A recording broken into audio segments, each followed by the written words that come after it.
شبلی صاحب، یہ بحث کہیں سیٹل ہونی چاہیے سول ملٹری ریلیشنز والی، کیونکہ یہ والا طریقہ کار ہمیں اور ڈیمیج کرے گا، اور کمنگ ڈیز میں معاملات اور بگڑیں گے، آپ کے ہاتھ سے نکل جائیں گے.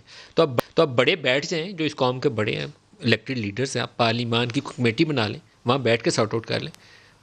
آرمی چیف کو بلا لیں، D G I S I کو بلا لیں، آپ 5-10 لوگ بیٹھ جائیں اور سارٹ آؤٹ کر لیں. دیکھیں، میں سمجھتا ہوں کہ اس وقت ہمارا ملک ایک دوراہے پہ کھڑا ہوا ہے.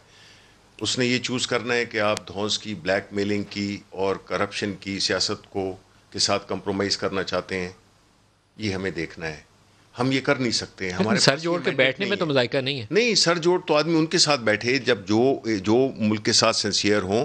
اگر وہ ملک کے ساتھ سنسیئر ہوتے تو وہ یہ چیزیں نہ کرتے، نہ کہتے اور نہ کیا جو پہلے کیا عملی طور پہ. یعنی اس ملک کے وسائل کو توڑا، اس ملک کے اداروں کو مفلوج کیا، اور کیا ذاتی مفاد کے لیے. اب سمجھ آ گئی یہ ساری ان کی گیم کی کہ یہ کرتے ہی جان بوجھ کے کیا. بیکاز ان کی اگر آپ کہانیاں سنیں تو، اور کہانیاں کیا جو حقیقت ہے، جس طرح کہ انہوں نے چیزیں بنائی ہیں اور چیزیں کی ہیں، تو آدمی کہتا ہے کہ یہ تو کوئی ایسا شخص نہیں کر سکتا جس کو ملک سے رتی بھر بھی پیار ہو. میں انہوں نے اس تو پہ پیسے سے پیار کیا، انہوں نے تو نوٹ کو عزت دی ہے، رانا انہوں نے صاحب تو آپ سے ووٹ بھی کو بات کرتے ہیں، انہوں نے تو ووٹر کو عزت ہی نہیں دی، انہوں نے تو ووٹر کو استعمال کیا.